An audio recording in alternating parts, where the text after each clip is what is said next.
রমজান শরীফটাকে এত বড় নিয়ামত করেছি। কোন বান্দা যদি রমজান শরীফে যদি ফরজ নামাজটা যদি পড়ে, আমি আল্লাহ পাক জানিয়ে দিলাম 70টা ফরজের সমতুল্য আমি আল্লাহ আমার বান্দাদেরই করিয়ে দে। আল্লাহ পাক জানিয়ে দিলেন, আমার বান্দারে, আমার বান্দিরা, আমি আল্লাহ পাক তোমাদের সঙ্গে দেখা করব। আমি আল্লাহ পাক জানিয়ে দিলাম, শুধু তাই নয়, গোটা রমজান শরীফে কেউ যদি একটা নফল নামাজ যদি পড়ে, 1 রাকাত নয় বাবা, 2 রাকাত নফল নামাজ যদি পড়ে, আমি আল্লাহর রাসূল জানিয়ে দিলাম, আল্লাহ পাক দয়া করে ওই রমজান শরীফের খাতিরে ওই নফলগুলোকে আমার আল্লাহ পাক ফরজের সমতুল্য সওয়াব দিয়ে দেবে। আল্লাহ পাক জানিয়ে দিলেন, আমার বান্দারে, আমার বান্দিরা রে, আমি আমার নবীকে জানিয়ে দিলাম, ও আমার হাবিব আপনি জানিয়ে দেন, আপনি শুনিয়ে দেন। আল্লাহ পাক কি শোনাবো, আপনার উম্মতদেরকে কি লাগবে বলুন। আল্লাহ পাক জানিয়ে দিলেন, ও আমার হাবিব আমি রমজান শরীফে 3টি রাত রেখে দিয়েছি। একটি হলো 21, 23, 25, 27, 29, এই 5টি রাত রেখে দিয়েছি।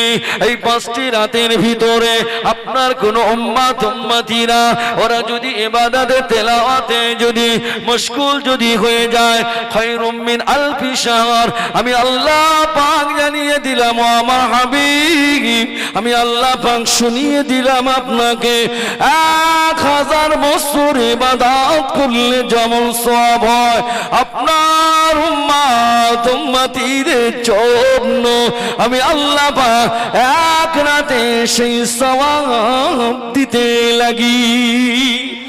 ও আমার হাবিব, ও আমার নবী, আমি আপনাকে জানিয়ে দিলাম, আপনার উম্মতদের খুশি সংবাদ আরো দিয়ে দিলাম। আল্লাহ পাক কি খুশি সংবাদ, আল্লাহ পাক আপনি আমাকে একটু শোনান। আমি আমার উম্মতদেরকে যদি বলি, আমার উম্মতেরা বড় খুশি হয়ে যাবে। আল্লাহ পাক জানিয়ে দিলেন, আমার হাবিব গো, আপনার উম্মতদেরকে আমি আল্লাহ পাক জানিয়ে দিলাম, আপনার ওসিলায়, আপনার সম্মান আর ইজ্জতের খাতিরে আমি আল্লাহ পাক আপনার কোন উম্মতিরা ওরা যখন আমাকে রোজা আদায় করে দেবে, ওরা যখন সেহরি খাওয়ার সময় নিয়ত যখন করবে, বাবা সেই সেহরি খাওয়ার পরে নিয়ত যখন করে নেবে, সূর্য অস্তমিত হওয়ার সাথে সাথে ওদের মুখ থেকে যদি এই সারাটা দিনের ভিতরে দুর্গন্ধ যদি বার হয়, আমি আল্লাহ পাক জানিয়ে দিলাম, ও হাবিবের পিয়ারা আমি আল্লাহ পাক আপনাকে শুনিয়ে দিলাম, এই দুর্গন্ধ যদিও ডাকে আমি আল্লাহ পাক মিশকে আম্বার থেকেও আরো সুগন্ধি। আরো জোরে বলুন সুবহান আল্লাহ। নবী জানিয়ে দিলেন, ও আমার উম্মতিরা, আল্লাহ পাক জানিয়ে দিলেন, ও আমার হাবিব আমি আল্লাহ পাক আপনাকে জানিয়ে দিলাম, আপনাকে শুনিয়ে দিলাম। কি আল্লাহ পাক আপনি আমাকে একটু জানিয়ে দেন। আল্লাহ পাক জানিয়ে দিলেন, সারাটা দিন রোজা রাখবে, সারাটা দিন রোজা রাখার পরে ইফতারের আধা ঘন্টা আগে যদি ওদের সামনে ফল থাকবে, আঙুর থাকবে, ওদের সামনে তরমুজ থাকবে, ওদের সামনে গোলা পিপাসায় গোলাটা শুকিয়ে যাবে, ঠান্ডা ফ্রিজের পানি থাকবে, সব কিছু থাকবে, খরমা থাকবে, আসবাব পত্র সব থাকবে, কিন্তু না না না, যতক্ষণ না পর্যন্ত আমি আল্লাহ পাক আমার ঘর থেকে অর্ডার না হয়, আমার ওই বান্দারা গালের ভিতরে দেয় না, এক পিসও খাই না, নিজের তৃষ্ণা জ্বালায় চুপটি মেরে বসে বসে আমি আল্লাহ আমার কাছে তওবা ইস্তিগফার পড়তে লাগে। আমি আল্লাহ পাক জানিয়ে দিলাম, ও আমার হাবিব, ও আমার নবী, আমার ইফতারের সময় আমি আল্লাহ পাক আমার বান্দা বান্দীদের দোয়াকে আমি আল্লাহ পাক কবুল করে নে। আরো জোরে বলুন সুবহান।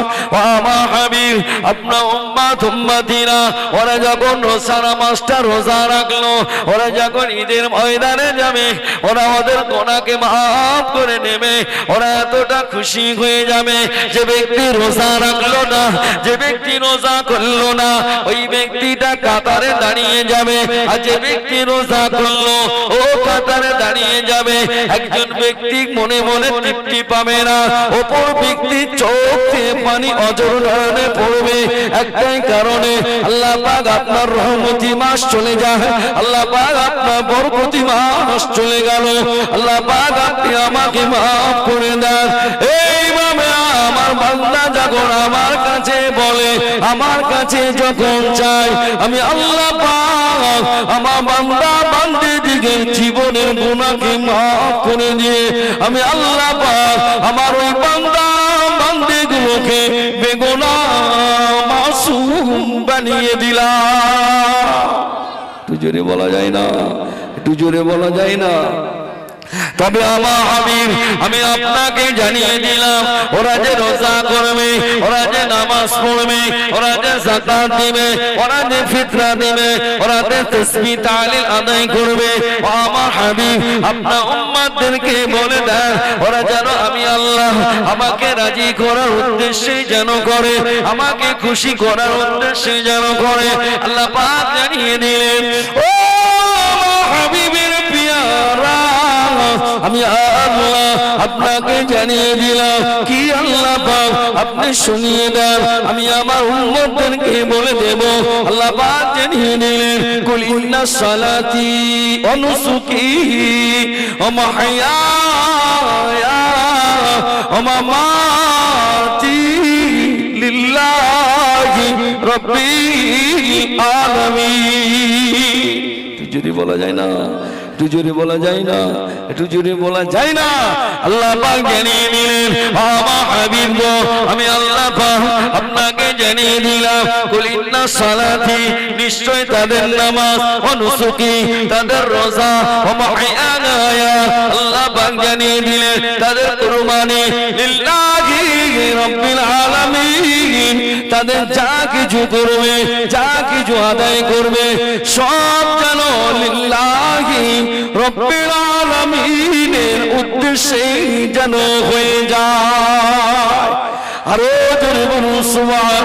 আল্লাহ পাক জানিয়ে দিলেন, আমার বান্দারে আমার বান্দিরা রে, তোরা যখন আমাকে খুশি করে ফেললি রে, আমাকে রাজি করে ফেললি রে, আমি আল্লাহ পাক তোমাদেরকে জানিয়ে দিলাম, আমার বান্দারে আমি আল্লাহ পাক তোমাদেরকে শুনিয়ে দিলাম। আল্লাহ পাক খুশি হয়ে বলতে লাগলেন, ও আমার বান্দা তুই যখন আমাকে খুশি করলি, আমি আল্লাহ পাক আমার গোলামগুলোকে আমি আল্লাহ খুশি করব। আল্লাহ পাক জানিয়ে দিলে, ফাদখুলি ফি ইবাদি ওয়াদখুলি জান্নাতি। জোরে বলা যায় না, একটু জোরে বলা যায় না। আমার বান্দারে আমার বান্দিরা রে, আমি আল্লাহ পাক তোমরা আমাকে খুশি করে ফেলেছো, আমাকে রাজি করে ফেলেছো, আমি আল্লাহ পাক জানিয়ে দিলাম তোমাদের জন্য আমি আল্লাহ পাক আমার 8টি বেহেশতের দরওয়াজা খুলে দিলাম।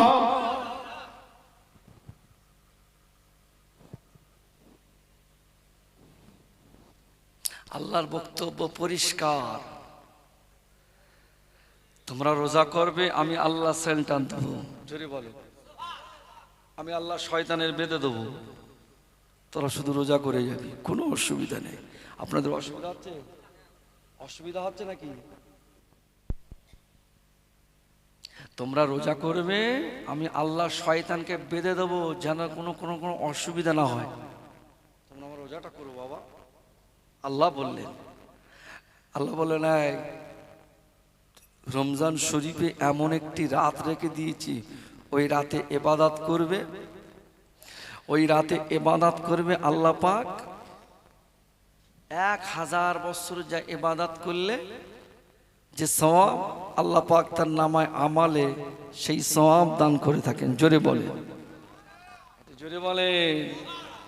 আল্লাহ বললেন, এই আমার বান্দারা, তোমরা সারাদিন কিছু খাও না, তোমাদের মুখ থেকে যে দুর্গন্ধটা বার হয়, আমি আল্লাহ বলছি ওটার মেশকে আম্বারের থেকেও আমি আল্লাহ সুগন্ধি হিসাবে কবুল করেছি। আহা, আল্লাহ বললেন, এই আমার বান্দা, তোরা ইফতার করবি, গলা শুকিয়ে যাচ্ছে, খাবার মওজুদ, তারপরেও জোরে বলে খাই না। আল্লাহ তোমাকে রাজি করতে এসেছে। আল্লাহ যখনই মসজিদ থেকে আল্লাহু আকবার বলে, তখনই খরমা অথবা পানি ইফতার করে। আল্লাহ বলছেন, এই আমি তোদেরকে মাফ করে দিলাম, তুই যা কষ্ট করেছিস, আমি আল্লাহ পাক ওই কষ্টটাকে, আমি আল্লাহ পাক কোটি কোটি বছরের জাহান্নামটাকে হারাম করে দিয়েছি। জোরে বলে, তুই যেমন কষ্ট করেছিস, আমি আল্লাহ কথা দিচ্ছি তোর জন্য জান্নাতের রাইহান নামক জান্নাত আমি আল্লাহ পাক রেডি করে রেখে দিয়েছি। জোরে বলেন। আহা, সেই রোজা আসতেছে, কিছু মানুষের বহুত চিন্তায় আছে, প্রচুর কষ্টের ভিতরে আছে, কি করেছে কি হবে তারা খুব খুব টেনশনে আছে, তারা কোন দিক যাবে খুব চিন্তা ভাবনা করছে। যে হোটেলে এখন থেকে খাবার দিত রাত্রিবেলা করে, সে হোটেলের মালিকের সঙ্গে কথা বলতে দেয়, রোজার সময় তাহলে কি করবি, কথা বলে না। বাজারে যে হোটেলে রান্না করতো, ওই হোটেলের দোকানের সঙ্গে এখন থেকে লাইন করছে, ভাই রোজার সময় কি করবি, তাহলে কাপড় টাপড় দিয়ে চিলকি দেবো। বলে হ্যাঁ। আপনাদের এখানে কি জলকার আছে না নাই? কথা বলে না। আছে কি বাবা? জলকার এলাকা নয়? আচ্ছা আচ্ছা, জলকারের একটা বৈশিষ্ট্য আছে, জলকারের একটা বৈশিষ্ট্য আছে, কি বলেন তো? প্রত্যেক বছর গেলে কিন্তু ছেঁচা মরা করতে হয়। হ্যাঁ, করতে হয় না? হয় না? আচ্ছা কেন বলুন তো ছাঁচ বইটা?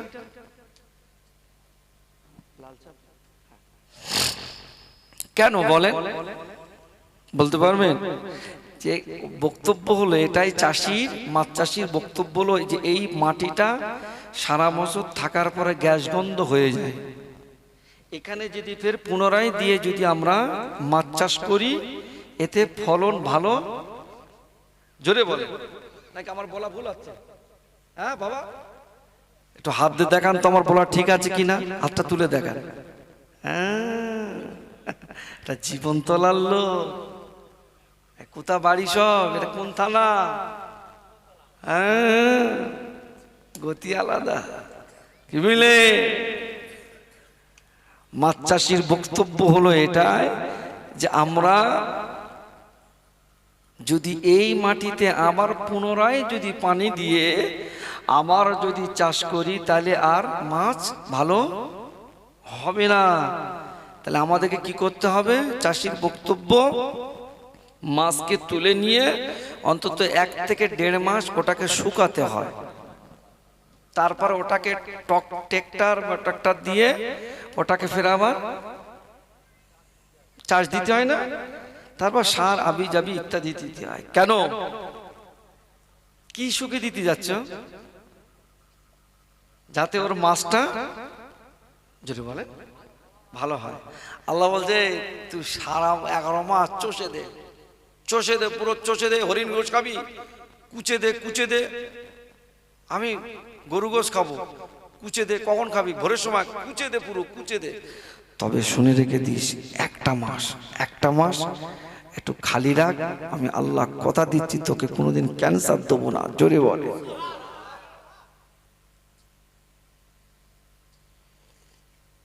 কথা কি বোঝা যায়? নাই বোঝাতে পারি।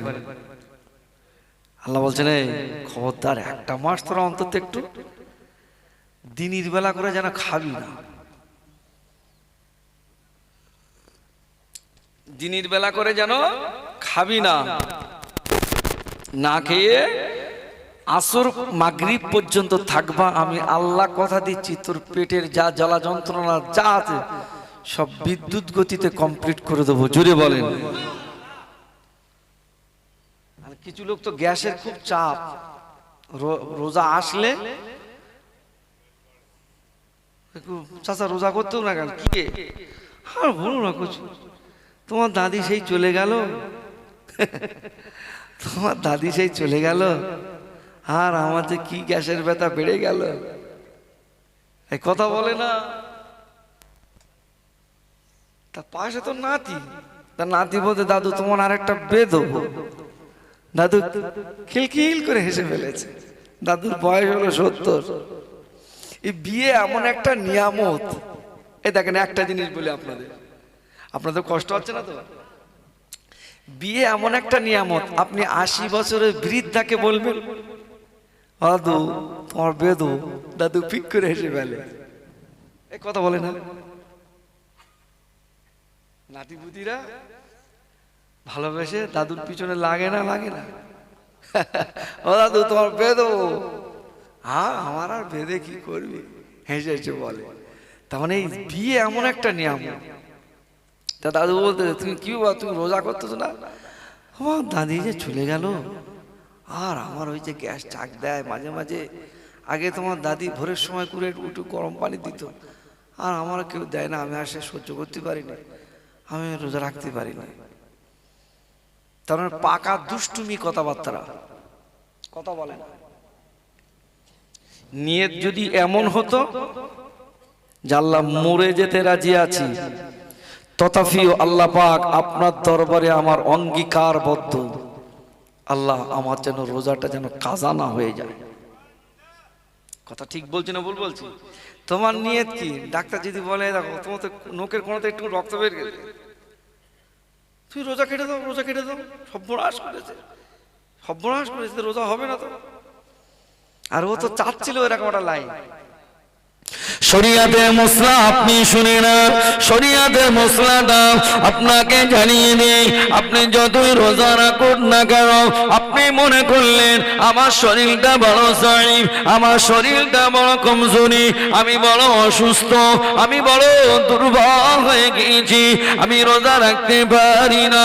আল্লাহ নবী জানিয়ে দিলে তুমি যদি রোজা যদি রাখতে পারো, যখন তোমার শরীর সুস্থ হবে তখন থেকে সেই দিন থেকে আবারও 30টি রোজা করে দিতে হবে। তুমি শো না, তোমার কেনা বলেছে রোজা করতে, কত রকমের আইন তুমি ফলাবে, যাও না তুমি ফলাও না। হ্যাঁ শুধু ভাই কোনো অসুবিধা, তুই চুকে চিতে শো না, তোমার কেউ বলেছে? তবে হ্যাঁ শরিয়াতের নিয়ম হলো এটাই, তুমি শুয়ে রয়েছো ঠিক আছে, তোমার শরীর খারাপ, তুমি শুয়ে রয়েছো, শরীয়ত তোমাকে পারমিশন দিয়েছে এটাই, তোমার শরীর সুস্থ হলে তার পরের দিন থেকেই, ওই দিন থেকেই তোমাকে 30টা রোজা।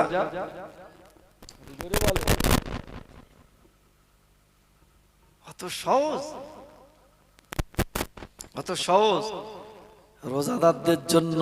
একটা মানুষ বলুন তো দেখি যে নামাজির জন্য একটা জান্নাত স্পেশাল আছে কি? কোন আলেম বলেছে? হজের জন্য যারা হজ করেছে তার জন্য একটা জান্নাত স্পেশাল কেউ বলেছে? কিন্তু যারা রোজা রাখবে তাদের জন্য একটা স্পেশাল জান্নাত আল্লাহ তৈরি করে রেখেছেন। জোরে বলে। এগুলো তখন হয় নবীর মহব্বত যদি হৃদয় অন্তরে কলিজায় যদি আসে, নবীর মহব্বত হৃদয় কলিজায় যদি আসে তখনই হয়।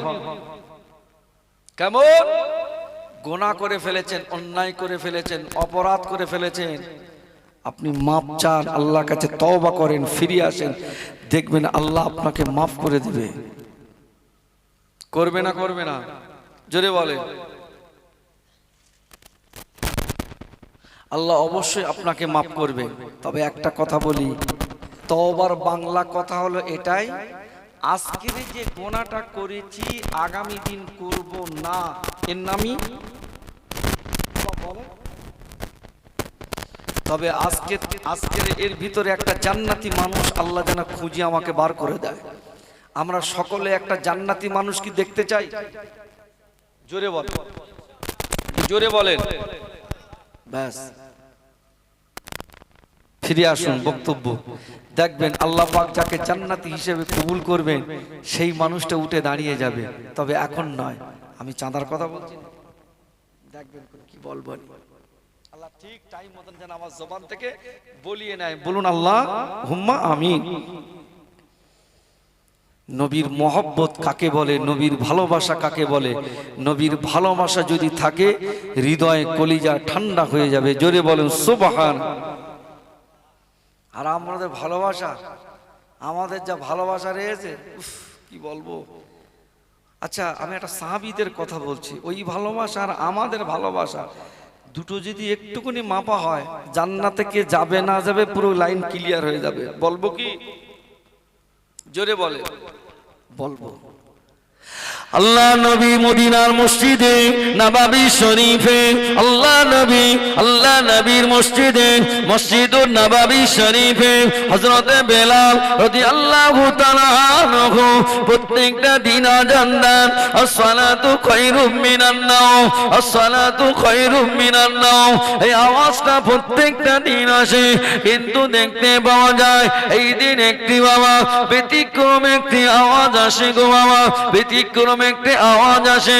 হযরত বেলাল রাদিয়াল্লাহু তাআলা আনহু ওই দিন আযান দিতে লাগলেন, হাইয়া আলাল জিহাদ, হাইয়া আলাল জিহাদ। আল্লাহ নবীর মসজিদে হযরত বেলাল রাদিয়াল্লাহু তাআলা আনহু এই না আযান দেওয়ার সাথে সাথে সাহাবায়ে কেরামেরা যে যার মতো করে মদিনার মসজিদুন নববী শরীফে যে যার মতো চলে আসলেন, কাতারে কাতারে লাইন দিতে লাগলেন। সাহাবায়ে কেরামেরা যাদের ময়দানে যাবেন, একদিকে কাফে কুফা কুরাইশরা বেঈমান বেদিনীরা একদিকে তারা দাঁড়িয়ে আছে।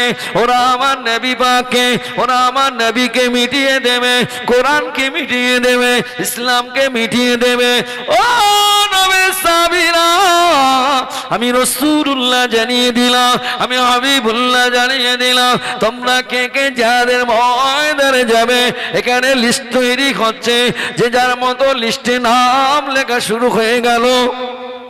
হযরত বেলাল রাদিয়াল্লাহু তাআলা আনহুর আযান ওই শুনে বাবা একজন মহিলা বাবা 6 থেকে 7 বছর হয়ে গেল, বাচ্চাটি তার স্বামী দুনিয়ার জমিন থেকে যাদের ময়দানে শহীদ হয়ে গিয়েছেন, একটি কেবলমাত্র বাচ্চা রেখে দিয়েছেন।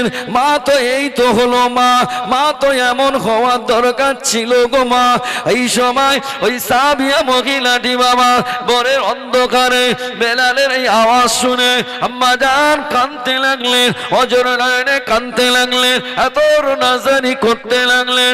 ছোট্ট শিশু বাচ্চা 7 বছরের বাচ্চার ঘুমটা ভেঙে গেল।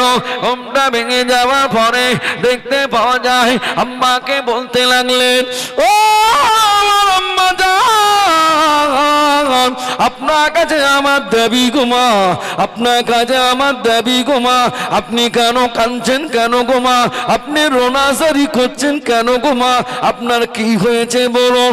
আপনার ছোট্ট ছেলে বেগনা মাসুম ছেলে আম্মা হাতটা ধরে বলতে লাগলেন, আম্মা জান আপনার কি রাতের অন্ধকারে আব্বা জানের কথা কি মনে পড়ে গেল? তাহলে কি নানা জান নানি জানদের কথা কি মনে পড়ে গেল? তাহলে আপনি কাঁদছেন কেন? ওই সময় বলতে লাগলেন, ও বাবা ছেলে রে, তোর আব্বা জান দুনিয়ার জমিন থেকে শহীদ হয়ে গিয়েছে, 7 বছর হয়ে গেল। তোর মুখের দিকে তাকিয়ে আমি কথা বিয়ে বসি না, তোর মুখের দিকে তাকিয়ে আমি কথা আরামের বিচার ভালোভাবে যাই না। আমি সব শান্তি আমি সব ছেড়ে দিয়ে তোর মুখের দ্বারে পড়ে আছি রে বাবা। তবে হ্যাঁ ছেলে, আমার যদি একটা উপযুক্ত যদি ছেলে হতো, আমি মা হয়ে কথা দিচ্ছি আমার বাচ্চাটাকে আমি যাদের ময়দানে পাঠিয়ে দিতাম। বাচ্চা ছেলেটি 7 বছরের বাচ্চা। ওই সময় বলতে লাগলেন, ওই সময় বলতে লাগলেন, ও আম্মা জান, আপনার কাছে আমার দাবি গো মা। কি দাবি রে বাবা? ওই সময় বলতে লাগলেন, ও আম্মা জান, আব্বা জান চলে গেল, যাদের ময়দানে চলে গিয়েছে আব্বা জান, আব্বা জান চলে গেল। মা আমি আপনার ছেলে, আপনার হাতটা ধরে আমি কথা দিচ্ছি, আমিও যাদের ময়দানে শহীদ হতে চাই। আব্বা চলে গেছে, 7 বছর হয়ে গিয়েছে। আমি মা আপনার স্বপ্ন যেন কবুল হয়। ছেলেটি আম্মা জানের হাতটা ধরে বলে, আম্মা জান আপনার স্বপ্ন যেন কবুল হয়, আপনার স্বপ্ন যেন পূরণ হয়। আম্মা জান আপনার মনে বড় আশা, আমি কায়ামতের মাঠে শহীদের মা হয়ে যেন কায়ামতের মাঠে আল্লাহ আমাকে যেন তোলে। এই না বলবার পরে ওই মা আম্মা জান বাচ্চাটাকে কোলে করে নিয়ে মদিনার মসজিদে নববী শরীফে চলে গেলেন গো বাবা। মদিনার মসজিদে নববী শরীফে যাওয়ার পরে দেখতে পাওয়া যায় আম্মা জান ছেলেটি কোলে করে নিয়ে চুপটি মেরে দাঁড়িয়ে আছেন। এক সাহাবী অপর সাহাবী বলতে লাগলেন, ইনি কি জানেন না মহিলাদেরকে যাদের ময়দানে যেতে হয় না? আল্লাহ নবী বললেন, 3 শ্রেণী ব্যক্তিরা যাদের ময়দানে যাওয়া নিষেধ আছে। 1 নাম্বার হলো বৃদ্ধা, 2 নাম্বার হলো মহিলা, 3 নাম্বার হলো ছোট ছোট শিশুরা। এদেরকে যাদের ময়দানে যাওয়া নিষেধ। আল্লাহ নবী বলতে লাগলেন, কি হয়েছে বাবা মা, তুমি আমার সামনে আসলে কেন বলো? ইয়া রাসূলুল্লাহ, ইয়া হাবিবাল্লাহ, হুজুর এই কারণে এসেছি আমি, অন্য কোনো কারণ নয়। আল্লাহ নবী বলতে লাগলেন, কি কারণে এসেছো? ইয়া রাসূলুল্লাহ, ইয়া হাবিবাল্লাহ, হুজুর 7 বছর বয়স থেকে আমার বাচ্চাটাকে মানুষ করেছি হুজুর। আমি 7 বছর বয়স থেকে আমার বাচ্চাটাকে আমি মানুষ করেছি। আজকে 7 বছর বয়স হয়ে গেল হুজুর। আমার মনে আশা, আমার হৃদয় আশা হুজুর, অন্য কোনো আশা নয়, একটাই আশা। ওরে বাপ যেমন শহীদ হয়ে গিয়েছে, আমি মা আমার হৃদয় টাকা দে, আমি কিয়ামতের মাঠে আল্লাহ যেন আমাকে শহীদের মা হিসাবে যেন আল্লাহ আমাকে তোলেন। আল্লাহ নবী বলতে লাগলেন, ও মহিলা সাহাবী, বাড়িতে চলে যাও গো মা, বাড়িতে চলে যাও।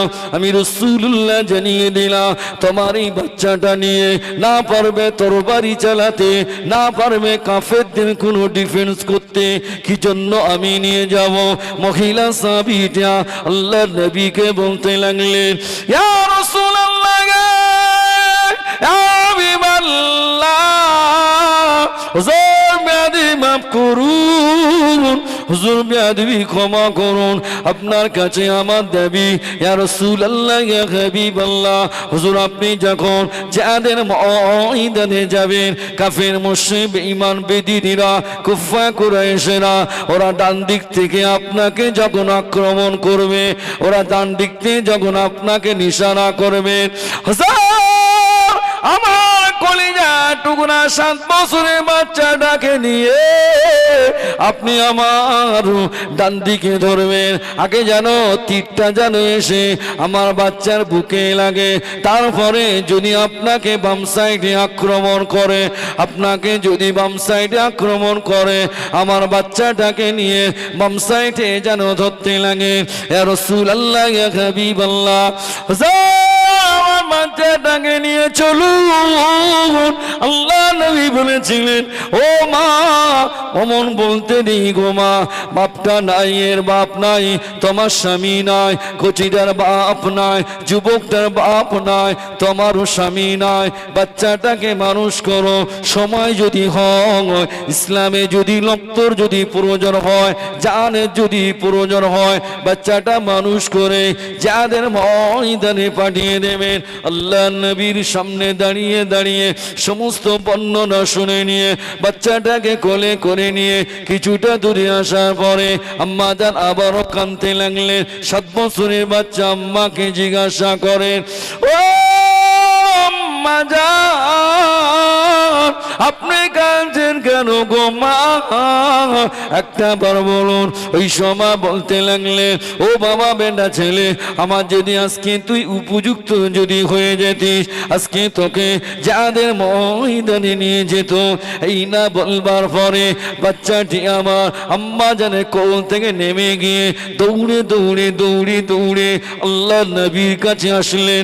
ইয়া রাসূলুল্লাহ, ইয়া হাবিবাল্লাহ, হুজুর বিয়াদি মাফ করুন, হুজুর বিয়াদি ক্ষমা করুন, হুজুর আপনার কাছে আমি ছেলে, আমি যুবক বাচ্চা, হুজুর আপনার কাছে এসেছি। দাবি আমার অন্য কিছু নয়, যাদের ময়দানে আমাকে একটু সুযোগ করিয়ে দান, আমাকে একটু সুযোগ করিয়ে দান। আল্লাহ নবী বললেন, ও বাবা ছেলে যুবক, অমন করতে নেই রে বাবা, তোমার আব্বা নাই রে বাবা, তোমার মা দুনিয়া জমিনে বেঁচে আছে, মাটাকে লক্ষ্য রেখো বাবা। আল্লাহ পাক এই সমস্ত বর্ণনা সব কিছু দেখতে লাগলেন।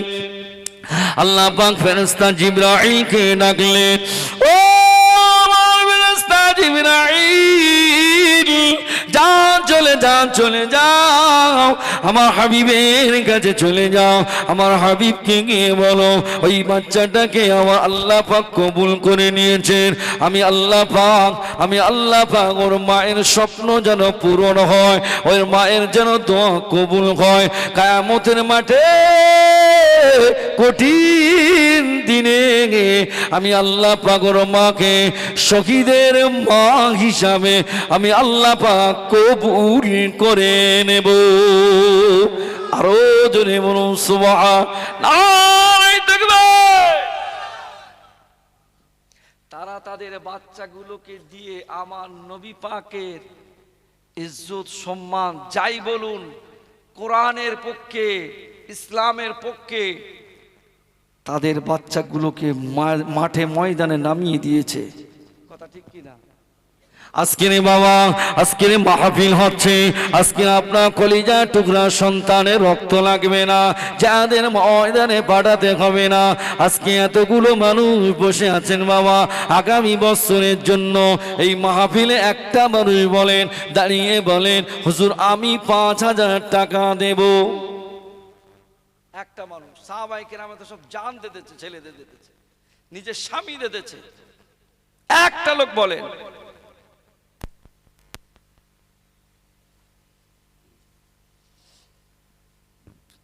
একটা মানুষ বলেন যে হুজুর ওই মহিলা সাহাবীর সঙ্গে আমি নামে যোগ করে আমি হুজুর ইসলামের জন্য, কোরআনের জন্য, এই মাহফিলের জন্য আল্লাহ পাক আমার জবান থেকে যেন আল্লাহ বার করে নেয় 5,000 টাকা হুজুর আগামী বছর এই মাহফিলের জন্য আমি দেব।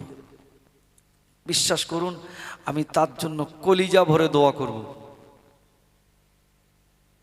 অনেক দোয়া অনেক হুজুররা করেছে, আর আমি একটু দোয়া করে যাচ্ছি আজকে।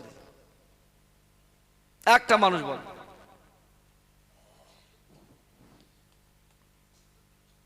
একটা মানুষ বলেন, আমি একটা সুন্দর একটা তথ্য আপনাকে তুলে ধরবো। একটা মানুষ বলেন যে হুজুর এই মাহফিলের জন্য আগামী বছরে আমি 5,000 টাকা দেব। আল্লাহ, আল্লাহ তোমার এমন একজন জান্নাতি মানুষ, আল্লাহ তুমি এই জান্নাতের ময়দান থেকে তুমি কবুল করে নাও। যে আল্লাহ পাক সেই জান্নাতি মানুষ, আমরা এতগুলো মানুষ বসে রয়েছি, আমরা একবার দেখতে চাই আল্লাহ সেই জান্নাতি মানুষটাকে আল্লাহ আপনি একবার হাত থেকে তুলে দেন। নারাই তাকবীর, একটু জোরে তাকবীর দেন, নারাই তাকবীর। আল্লাহ আপনি কবুল করে নেন। একটা মানুষ